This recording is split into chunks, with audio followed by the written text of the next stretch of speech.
Hi everyone, I'm Tom Fitton, Judicial Watch President, with our weekly update here on Facebook, Twitter, and YouTube for you, our supporters out there in America. As you may know, Judicial Watch is America's largest and most effective government watchdog organization. We sue in court to uncover what the government's up to, and sometimes we sue in court to stop the government from committing corrupt acts. A lot to talk about in that regard this week.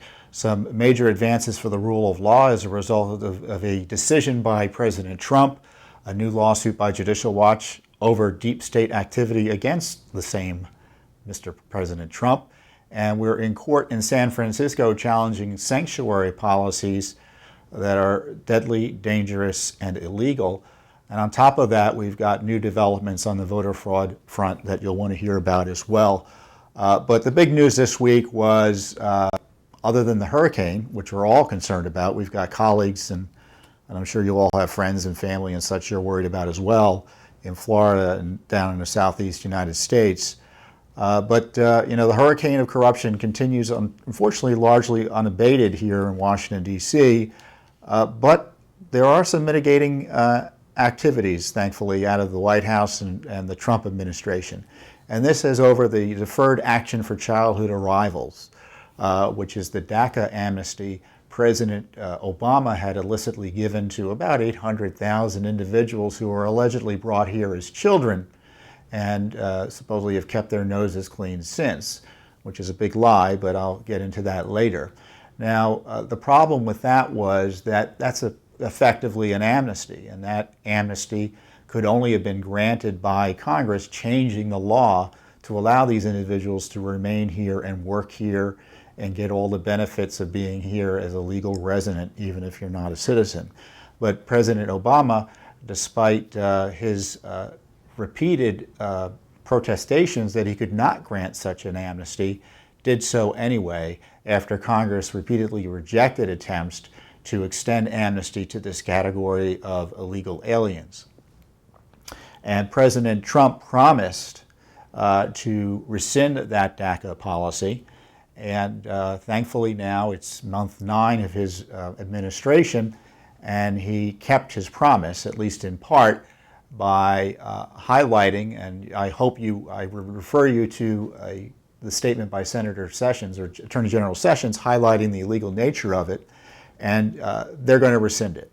And it's going to be rescinded within 6 months or so. So in the meantime, those DACA recipients will still be protected, but after 6 months, all bets are off. And the president evidently is supportive of a legislative solution, which is the only solution, if there is a problem to be solved here, that would be appropriate under our constitutional system. And that's where people miss the boat. And of course, you have Democrat-controlled states or Democrat politicians in states suing President Trump to try to keep this illegal policy in place. But frankly, they need to be talking to Congress if they want to pass amnesty. Now, one of the things Judicial Watch does is we kind of try to probe what's going on behind policies such as this, especially policies that are on their face illegal and corrupt. And Judicial Watch found that the promises that President Obama made, that everyone would be thoroughly vetted before they were granted this DACA benefit, this amnesty, would be that promise was baloney, because we found FOIA documents, and we reported this back in January 2013. So we're not Johnny-come-latelys to this topic. We've been pursuing the rule of law and immigration for years. We filed a Freedom of Information Act request, and we uncovered from the Department of Homeland Security, the U.S. Citizenship and Immigration Services, that they had abandoned the required background checks, and they adopted instead costly lean and light procedures in an effort to keep up with the flood of amnesty applications. So as usual, the government was overwhelmed with applications, and they couldn't rush them through fast enough, so they abandoned largely, it looks like, the background checks. And there are further reports this week that DACA is just rife with fraud. When you hear politicians saying they want amnesty or they want this benefit for the dream kids, first of all, we aren't talking about kids anymore. The overwhelming majority of them, and I mean overwhelming majority, are adults, and they're here in violation of the law.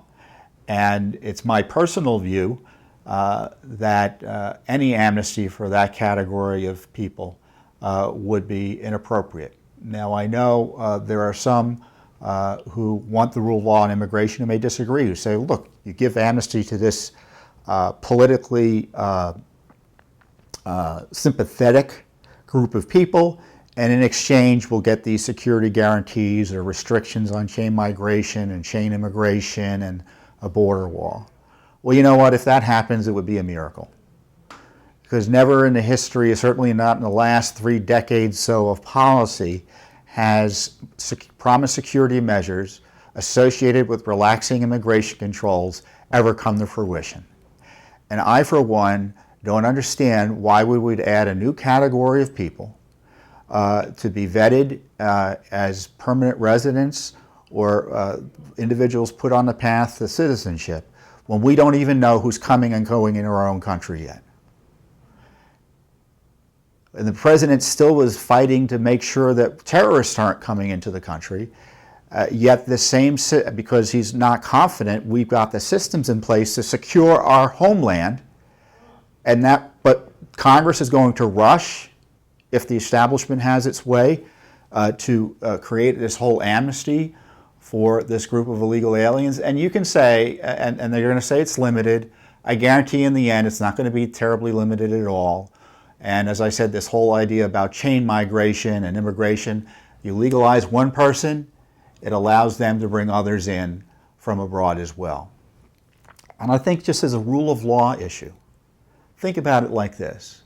So you tell someone who's here illegally for XX number of years, and some of them are sympathetic, I understand that, that they can bypass the law and the law doesn't matter and they're going to be amnestied. What do you tell the person who wants to cross the border tomorrow illegally? Or more importantly, the person who wants to bring their child across the border tomorrow illegally? To me, this would be the worst amnesty in the sense of encouraging more illegal immigration. And our experience is, you talk about amnesty, even in a limited fashion, it increases illegal immigration. Because it translates abroad as, if I get there, I can get amnesty, I can become legal, and the only thing that's stopping me from not being a legal resident of the United States is that I'm not there. So I just need to get there by hook or crook. And Judicial Watch has exposed that. I remember back in the Bush administration, when George W. Bush was talking about amnesty after he won re-election. The Border Patrol was picking up people and they were questioning them. And I think they were doing a survey as to why they were crossing the border. And many people were saying, overwhelmingly so, that they were doing it because they heard about amnesty and it impacted their decision to cross the border. And the funny thing was, the Bush administration found that out. There was a news report about it. So they stopped asking the question, or they suppressed the information. And Judicial Watch went and got it through the Freedom of Information Act and exposed the fact that talk of amnesty was increasing and encouraging illegal immigration at the border. And that's the danger here. I think, and you know, this is the way things go. If it's going to pass, you're not going to be satisfied if you're concerned about open borders and security and the rule of law. That's just the way the system is set up currently. The numbers aren't there politically to pass good legislation that would secure the borders, restrict immigration and illegal immigration appropriately, while providing this benefit to current smaller number of illegal aliens. So this is a big deal, and I hope that President Trump doesn't really fall under the siren song of these sad stories about these so-called dreamer kids, and stands fast for the rule of law and just making security a priority. You know, and who knows, maybe if we have a border and we stop illegal immigration in large measure, we can start talking about providing some relief for some of these folks who have been here for decades, which is a very small number of people. But don't be fooled in the meantime that what the open borders crowd wants is a limited amnesty. And this is something we have to be on the watch for. And given the political move here that we want amnesty for these dreamers, Judicial Watch will be monitoring to make sure that the rule of law is being enforced. Now, I know one of the things that forced the administration's hands was the threat of a lawsuit by various states to challenge this illegal amnesty that President Trump was continuing for several months. And Sessions, his Attorney General, said, well, this can't be defended. We're going to lose in court. So that caused them to, the politics aside, they were just going to have to let Congress deal with it as the Constitution requires. But if I were one of those states, I'd still sue, because the policy's still in place for 6 months and it's still illegal. And I think in large measure, as I said initially, this is a great victory for the rule of law. I'm glad the president pulled this back. It restores the rule of law in part. It restores better balance to our the balance under our constitutional system, where the legislature is supposed to be making the laws and the president, like a dictator, just can't impose them because he can't get them from Congress. But it doesn't mean the fight is over. So we need to make sure the rule of law is enforced in the short, medium, and long term. So that being said, this is what Judicial Watch does. And I know there have been these concerns about sanctuary cities. I don't think Congress has done much on them yet. I think the House has passed some stuff. My guess is the Senate isn't going to act on it. And I know the administration is taking stronger action to at least to begin restricting money, taxpayer money from cities and localities that promote sanctuary policies. And those are under challenge, I know, in the courts in some places. But in the meantime, Judicial Watch does what we do. We do our independent litigation. And to that end, we've been pursuing the litigation against San Francisco on behalf of a taxpayer, our client Cynthia Soletti. And there's a hearing on Monday about this case. So in California, taxpayers have the ability to challenge essentially illegal expenditures for illegal activities by government. And so we do those types of lawsuits in places like California. And in this case, we challenged the sanctuary policy of the San Francisco Sheriff's Department. You remember that's the policy in part that led to the death of, the infamous death of Kate Steinle, the young woman who was killed at the famous San Francisco wharf, I believe, by an illegal alien released under the sanctuary policy. And so as you might imagine, the San Francisco Sheriff is fighting us in court. So we're fighting them back. And there's a court hearing on Monday. Our lawyers will be in attendance on behalf of our client. And this is an important argument. And this is something you need to understand, that these cities and states are really acting outside the Constitution and outside federal law. And all of our legal briefs are available on our website at judicialwatch.org. But I'll just read an excerpt from the brief that we filed this past week. Sheriff Hennessy, the sheriff of San Francisco, her refusal to share basic information about the release of deportable criminal aliens in her custody, the date, time, and place of the scheduled release, plainly frustrates Congress's clear purpose in enacting the relevant law here.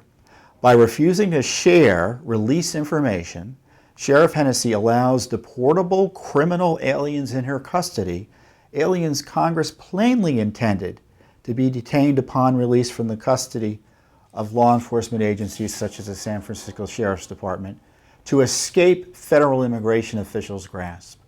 Her restrictions enable aliens who have committed aggravated felonies or other crimes deemed sufficiently serious by Congress to warrant detaining them and denying them bond or conditional parole to remain at large pending removal. Not only might such persons pose a further danger to the community, which was one of Congress's main concerns, but federal immigration officials must spend additional time and resources and assume unnecessary risk to themselves, the aliens and others, locating and apprehending them. So this is the dirty little secret about sanctuary cities. They place law enforcement at risk, they place citizens at risk, and they place aliens at risk. And even the criminal aliens they're pretending to protect. And it's outside the law. And this is why it's great to work at Judicial Watch, and this is why we value your support, because we're able to make these arguments in a public forum and get accountability, at least get a chance for accountability with the courts. Now, I'm not naive. We can't win everything that we want before the courts, but these are the legal arguments that need to be made, and these are the public policy arguments that need to be made as well. Because these sanctuary policy cities, they think they're high and mighty morally, and they're outlaws. And they place you at risk, and they place innocents at risk, and they place everyone at risk. Citizens, non-citizens, aliens, both legal and illegal. When you're an outlaw and you're the government, the whole community is placed at risk. And so I'm happy we're pursuing this issue in California on Monday. We'll see what the court does. And these court processes are always longer than you want them to be, and depending how the court rules, one side appeals, and so there's always an ongoing battle here, but we're going to fight, and we're going to fight hard. And we're also obviously here in federal court in Washington, D.C. And we take on the federal government as well when it breaks the law. That's right, when it breaks the law. And the Trump administration, unfortunately, breaks the law repeatedly. On what issue? The Freedom of Information Act. So what happens is, someone asks for records from an agency, they're required to give the records in a timely way, and if they withhold the records improperly or refuse to respond, they're breaking the law. And the way to enforce the law is to sue in federal court. And this is what we do hundreds of times under the Freedom of Information Act. Hundreds of times. And what's happening here? The deep state is running the Trump administration on transparency issues. Not the president, it's the deep state. His political appointees, as I've said repeatedly, need to be held account for allowing this to continue to go on. But it's a challenge. In many ways, it's more of a challenge than it was under the Obama administration. At least with the Obama administration, you had the glare of the public spotlight. Now, the concern isn't as high about transparency issues in the media or in Congress. So the deep state thinks they can get away with anything they want. And as I said, the political appointees are either complicit or oblivious. And to that end, we've been pursuing something that Congress is really incapable of doing, even if they want to do it, something the media doesn't really want to do too much of either, which is figuring out the corruption and the details of the corruption behind the effort to destroy Donald Trump. Now, you can disagree with Donald Trump politically, but my concern is, and Judicial Watch's concern is, that the opposition to Donald Trump within the deep state is contrary to the rule of law. And they're opposing him through illegal means, abusing powers to try to get him because they disagree with his politics. It's just like Obama abusing the IRS to target the Tea Party. You have officials abusing their authority and abusing the agencies they run. It happened under the Obama administration. I think it continues with the bureaucracies today to target someone they don't like, and that was Donald Trump. He's the Tea Party. Substitute him for the Tea Party, and you'll understand what I mean in terms of targeting by the establishment government and bureaucracies here in town. Now, not everyone in the media is asleep at the switch. The Daily Caller News Foundation, which does some great work, has been asking, as Judicial Watch has been, for information about the Comey memos, the infamous Comey memos. And they asked for all unclassified memoranda authored by former FBI Director James Comey that contemporaneously memorialize his discussions with President Donald Trump and his aides. And it was for a narrow time frame from November of 2016 through May 9th, 2017. So they're not asking for classified information, so that's no excuse. So needless to say, they haven't gotten their documents. And so Judicial Watch is proud to represent the Daily Caller News Foundation in federal court to try to get access to this information. So by my count, this is the fourth lawsuit Judicial Watch has filed related to the Comey memos. We're trying to get the infamous Comey memo about supposedly his conversation with Trump where President Trump suggested that Comey reevaluate the Flynn investigation. I forget the exact wording. I'm not trying to pretend I don't remember. I literally don't remember it. But so there's controversy about that. There's also a lawsuit about the metadata, for instance, about those documents. When did Comey write these memos? There are a lot of people suspicious he wrote them after the fact or edited them after the fact once he realized he was on his way out the door. So the outrage is that the Trump administration appointees are keeping these documents away from the American people. So Mr. Comey allowed these records to be released to the New York Times and to the media in part. And so Judicial Watch and the Daily Caller News Foundation and other media organizations and others are asking for these records, and they're being told to jump in a lake. They're part of the investigative file, supposedly. What investigative file? Isn't that convenient, though? This FBI director creates this file, or this document, supposedly, leaks it, and then when someone says, well, what's going on here? Tell us exactly what's in this document. The FBI comes in and protects him by saying, well, we're going to put it in a file that means you can't get access to.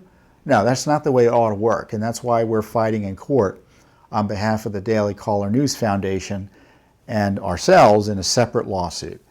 And I can tell you, Judicial Watch has, by my count, at least 12 lawsuits now over this deep state attack on Trump. There's no one out there doing the sort of aggressive work in court the way Judicial Watch is to expose the truth about what went on with the unmasking, the targeting, the illegal classified leaks, and our FOIAs. So we don't sue every time we issue a FOIA, but we've got substantial FOIAs on top of that. So there are many Freedom of Information Act requests that are pending that we may sue on, we may not, that also cover this issue. So we're talking dozens in that regard. There's no one else doing it. So this is why I am unabashed in asking for your support, because there's no one else doing this type of work in a consistent, persistent, aggressive way. And we've got a demonstrated record of success. No one else gets records like we do. No one else gets to the truth like we do. No one else holds the government to the account like we do. We represent you, the American people, in federal court. And we'll be talking about this and other things about the deep state during a special panel next week. It's called Exposing the Deep State. It's a week from today, next Friday at 2 o'clock. And we've got a great guest list. We have Seb Gorka, who is the former White House official, who saw the deep state up close and personal when he was at the White House. Diana West, who is a journalist and author of the book American Betrayal, The Secret Assault on Our Nation's Character. And she's a great student and educator about what the left has been up to and how it operates through state organs to suppress American values. Also, a national security correspondent, senior national security correspondent, the great Sarah A. Carter from Circa News. You know Sarah from her reporting on what the deep state's been up to with the unmasking and the surveillance and such. And she's often on Fox News talking about it, and she does great work. And we've known Sarah for a long time, so we're pleased to have her. And I'll be hosting it as well. So be sure to join in next week here. I also promised we'd be talking about voter fraud, because that's in the news recently as well. There's the Voter Fraud Commission is meeting next week. I think they're having their first major public meeting next week in New Hampshire. And Judicial Watch will be participating in that commission proceeding. Our own Bob Popper, who directs our election integrity project, he's a former official in the Justice Department. He worked during the Obama administration in the Justice Department. He was deputy chief of the voting section of the Justice Department. He'll be testifying, representing your Judicial Watch. And as you may know, Judicial Watch has taken the lead in election integrity battles all across the nation. We've warned 12 states, clean up your rolls or face Judicial Watch lawsuits and other legal action. We defend election integrity measures in court. And of course, we use the Freedom of Information Act and the public records laws to expose this issue of voter fraud and what the government is and isn't doing to preserve the integrity of our elections. And so one thing we did find, which is part of our effort to warn states to clean up the rolls, is that many states have more people on the rolls than are eligible to vote. Again, many states have more people on the rolls than are eligible to vote. That means they're not removing people from the rolls when they move or die or otherwise become ineligible. And when you have more people on the rolls than are eligible to vote, that's an opportunity for voter fraud. Now you may wonder, why is that a controversial statement? It's a controversial statement is because the left doesn't want to remove anyone from the voter rolls. And why is it they want to do that? Why is it they don't want voter ID? Why is it they don't want citizenship verification? Imagine that. Making sure someone's a citizen before they register to vote? Or before they vote? Why would you be opposed to that? I believe they're opposed to it because they want to be able to steal elections if necessary. And let's be clear about it. They want to be able to steal elections if necessary. And I tell you what, there are always politicians who want to steal elections. And nowadays it's seemingly Democrats. It used to be, there were Republican political party machines locally that stole elections too. So there's always politicians who want to steal elections. The question is, are we going to have a system in place that makes it hard to do? And the left in this country wants a system in place that makes it easier to steal elections. So Judicial Watch is, as I said, the leading organization fighting for clean elections in the United States. We're pleased the President instituted this Voter Fraud Commission, this Election Integrity Commission. We're pleased to participate, and we're honored to. And we're going to educate the Commission about what we've been up to and what they need to be looking at as they recommend to the President and to the American people steps to clean up and maintain the integrity of the elections while providing broad access to the franchise to eligible citizens. There's nothing incompatible with secure elections and people voting in large numbers of all races. The left would have you believe election integrity is some sort of effort to suppress votes from minorities, and that's baloney. Election integrity increases turnout. It makes people more confident in the system, more likely to participate in the system. So we're not going to be cowed by the smear campaign of the left, and this commission is very controversial because the left hates it. Again, we're pleased to participate, and so I'll have more about what we talk about before the commission next week. So there's a lot going on next week here at Judicial Watch. A big court hearing in California on the San Francisco sanctuary policy by their sheriff's department, our deep state panel, and of course the commission testimony. Our Bob Popper will be given up in New Hampshire, and there'll be more information we'll be releasing next week as well on government corruption issues. So be sure to come back to us next Friday, and of course we'll report to you as needed here and elsewhere on the internet. Again, we're on judicialwatch.org, Twitter, Facebook, and all the other places that we're supposed to be on social media.